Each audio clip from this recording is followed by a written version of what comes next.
Kaupak, alam mo ba na kung ang retirement mo ay after September 2027 pa, mas maliit ang makukuha mo na SSS pension kumpara sa isang pensioner na nag-retire before September 2025.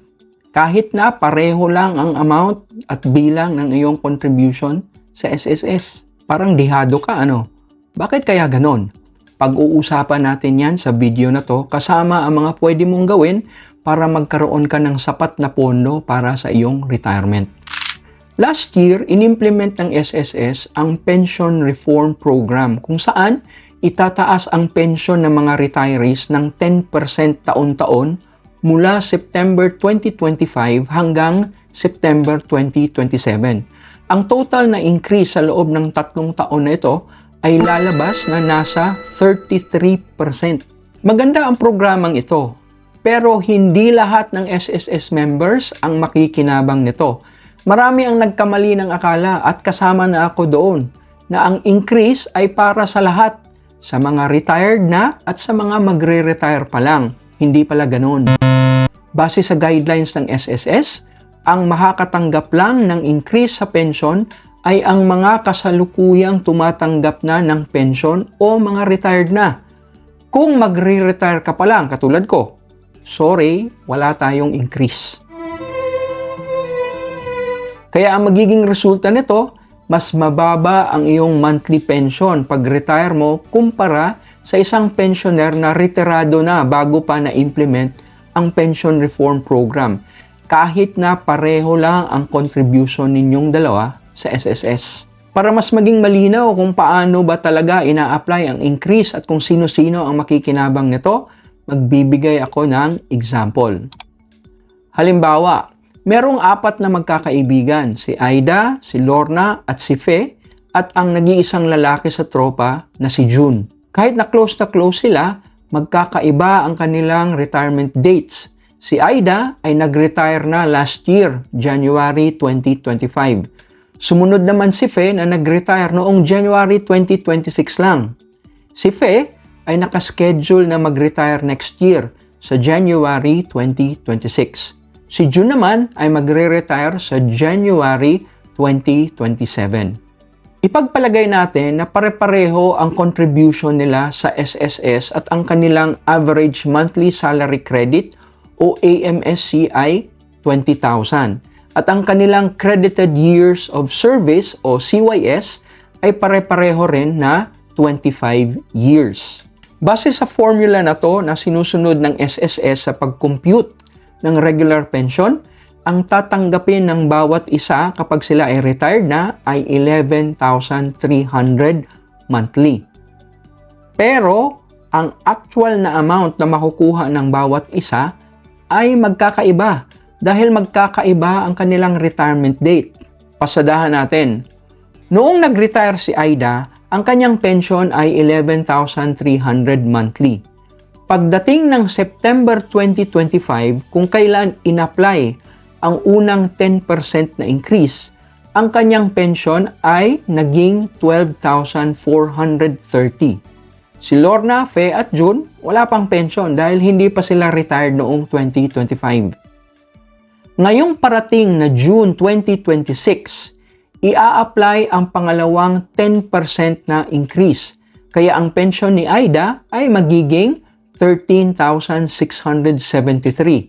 Si Fe, na retired na at this time, tataas din ang pension niya ng 10%. Mula 11,300 monthly na tinatanggap niya mula nang siya ay mag-retire, magiging 12,430 na ito. Si Fe at June, wala pang pension. Pagdating ng September 2027, ia-apply na ang pangatlo at huling 10% increase. Kaya ang pension ni Aida ay magiging 15,040 na. Ang kay Lorna ay magiging 13,673 at si Fe naman na retired na by this time, ang kanyang pension ay magiging 12,430. Si June, wala pa ring pension dahil hindi pa siya retired. Pero pag retire niya sa 2028, ang kanyang monthly pension ay 11,300 pesos lang.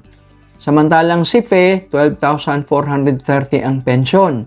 Si Lorna, 13,673. Habang si Aida, ang pinakaswerte sa kanilang apat dahil 15,000 plus ang kanyang pensyon. Hindi na kinabang si June sa pension reform program dahil hindi pa siya retired noong ipatupad ang mga increases.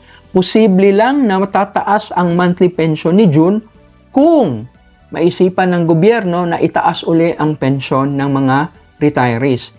Pero hanggat walang panibagong increase, nakapako lang sa 11,300 ang monthly pension ni June.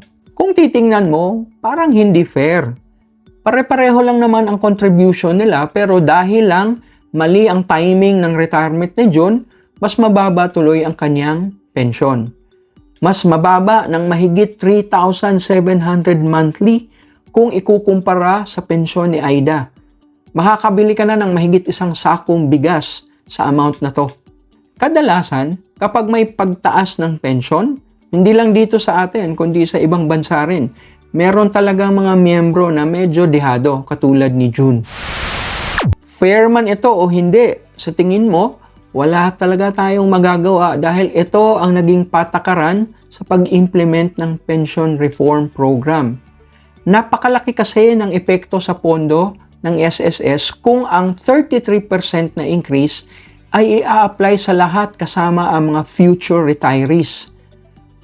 Base sa actuarial studies na ginawa ng SSS, ang pag-implement ng pension reform program ay magbabawas ng 4 na taon sa itatagal ng pondo ng SSS. Mula taong 2053, tatagal na lang ito hanggang taong 2049. Kung i-apply ang 33% na increase sa lahat ng magre-retire pa lang, baka aabot lang ng taong 2040 ang pondo ng SSS. Ang primary objective kasi ng pension reform program o anumang increase ng pension ay para mabigyan agad ng tulong pinansyal ang mga retirado na dahil karamihan sa kanila SSS pension lang ang inaasahan. Sila ang pinaka-vulnerable kapag nagmahal ang mga bilihin kaya sila ang priority kapag nagtaas ng pension. Kahit hindi ka makikinabang sa 33% na increase, may benefits pa rin naman ang pension reform program sa mga future retirees.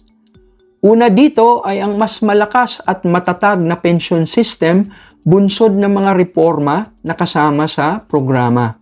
Pangalawa, tumaas ang maximum monthly salary credit o MSC. Noong 2019, nasa 20,000 lang ang maximum na MSC. Ngayon, nasa 35,000 na ito.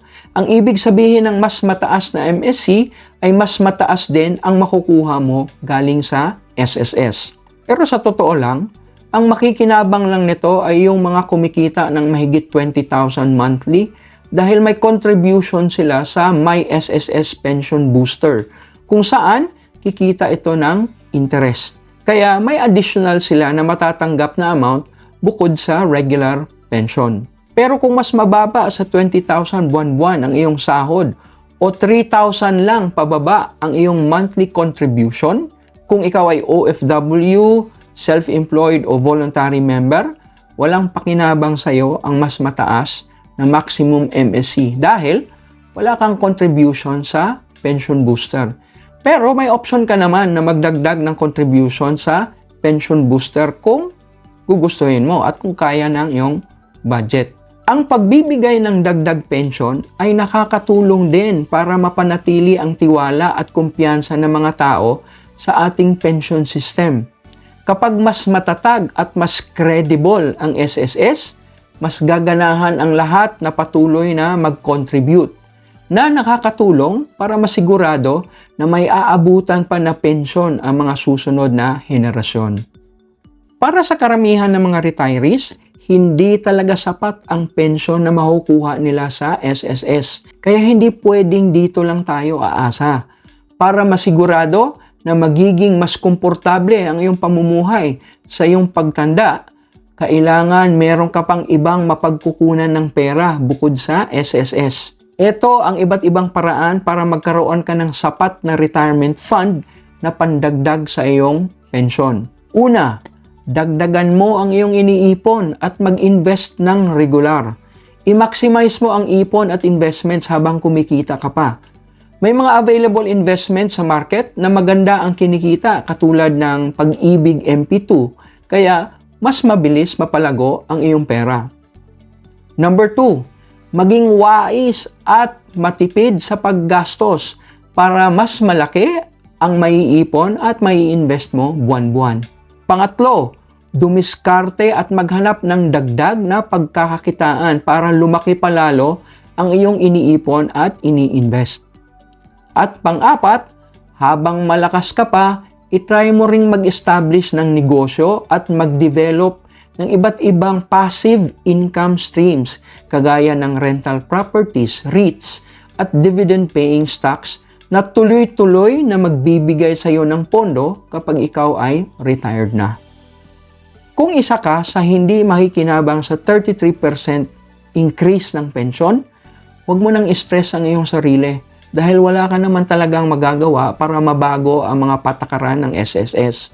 Huwag mo nang pagurin ang iyong sarili sa pagrereklamo dahil wala rin itong kahihinatnan. Hindi lalaki ang iyong pensyon sa karereklamo. Mag-focus ka na lang sa mga bagay na nasa control mo, kagaya ng mga binanggit ko na kanina na mga paraan para madagdagan ang iyong pensyon. Huwag kalimutang mag-like, share, and subscribe para sa mas marami pang upak ni Maestro.